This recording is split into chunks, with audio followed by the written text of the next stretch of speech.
Member parliament मियां अल्ताफ अहमद के साहबजादे मियां मेहर अली ने आज श्रीनगर की कंगन असेंबली कॉन्स्टिट्यूंसी से नेशनल कॉन्फ्रेंस कैंडिडेट के तौर पर अपना नॉमिनेशन पेपर दाखिल किया।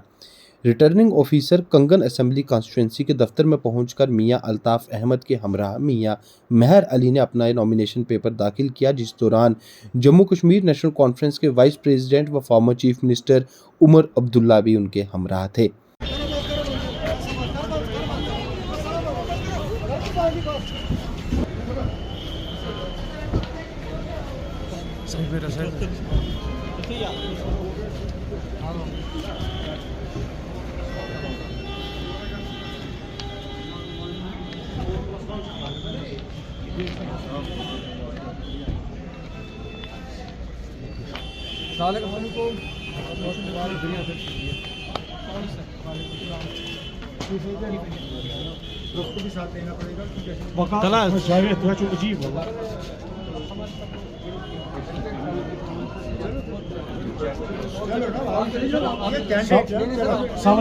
वालेकुम अस्सलाम। ठीक हो?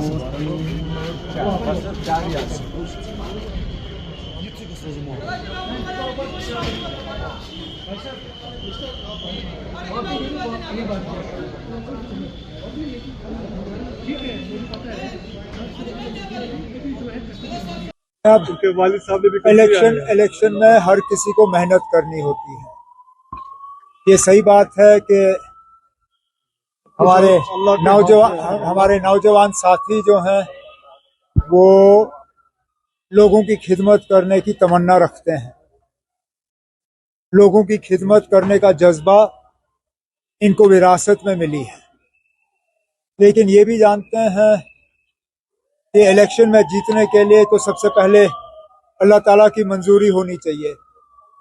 उसके बाद इन्हें वोटरों को मुतमईन करना होगा कि आगे जाके अगले 5 साल के लिए एमएलए के तौर पे ये लोगों की नुमाइंदगी करेंगे, खिदमत करेंगे। और जो खासकर पिछले 6-8 सालों से जो जम्मू कश्मीर की हालत जो है दिन ब दिन और ख़राब होती गई, उसको दुरुस्त करने में ये कोई कसर बाकी नहीं रखेंगे। 5वीं पीढ़ी है अपने खानदान के जो इलेक्शन लड़ रहे हैं, चौथी। ये शायद पहले ऐसे उम्मीदवार हैं किसी भी खानदान से ताल्लुक रखते हुए जो चौथी पीढ़ी के अब इलेक्शन लड़ने वाले हैं। इसलिए मैंने कहा कि लोगों की खिदमत करने का जज्बा इन्हें विरासत में मिली है। अब इन तक है कि ये कहाँ तक अपने आप को वोटरों के वोट के काबिल और लायक जो है अपना वो प्रूव करेगा। लेकिन मैं जानता हूँ, जितना मैं इनको जानता हूँ, कोई कसर बाकी नहीं रखेंगे। साहब आप ये बताइए, कल आपने सुना होगा कि कुछ हुज्जत लीडरान जो है उन्होंने ज्वाइन किया है, पीडीपी को ज्वाइन किया और ये कहा कि आइडियोलॉजी मेल खाती है। दैट मींस आपको लगता है कि सेंस प्रूव दैट जब 2002 में पीडीपी आई थी तो शायद आजादी के पसंद मैं इसमें नहीं जाऊंगा। आइडियोलॉजी बदलती रहती है। अब इलेक्शन आए हैं, वो इलेक्शन लड़ने के लिए तैयार है। अभी तक तो जब कभी भी इलेक्शन का हमने सामना किया, इन लोगों ने बॉयकॉट के नारे दिए थे। अब खुद इलेक्शन के मैदान में उतरने के लिए तैयार हैं। तो कहीं ना कहीं इनकी आइडियोलॉजी में चेंज आ चुकी है और हमारी बात सही साबित हुई। हम लगातार 90 से पहले यही कहते आए, जनाब यहाँ हालत बिगड़ जाएगी, यहाँ हालात खराब हो जाएंगे, यहाँ खून खराबा होगा, कब्रिस्तान भरे जाएंगे, लेकिन बदलेगा कुछ नहीं। जम्मू कश्मीर को ये यहाँ से अलग नहीं कर सकेंगे। और हमें उस चीज़ के लिए न सिर्फ ताने दिए गए, बल्कि हमारे साथियों को निशाना बनाया गया। बंदूकों का निशाना नेशनल कॉन्फ्रेंस की तरफ था। आज हमारी बात सही साबित हुई। हमने कहा था ना, जो भी हम हासिल करेंगे जमहूरी तरीकों से हासिल करेंगे। तो अच्छी बात है अगर ये लोग आए, जिस भी पार्टी में जाएं। मैं इसमें नहीं कहूँगा कि वो किस पार्टी में गए, क्यों गए। जिस भी पार्टी में जाएं, कम से कम अगर उनका भरोसा अब जमहूरियत में है, ये हमारे लिए जो है कामयाबी है। आपको लगता है कि तब जब 2002 में जब इधर में आई थी पीडीपी, तो तब एक कोवर्ट हेल्प मिला था आप क्यों ना हमें इस झगड़े में उलझाने की कोशिश कर रहे हैं।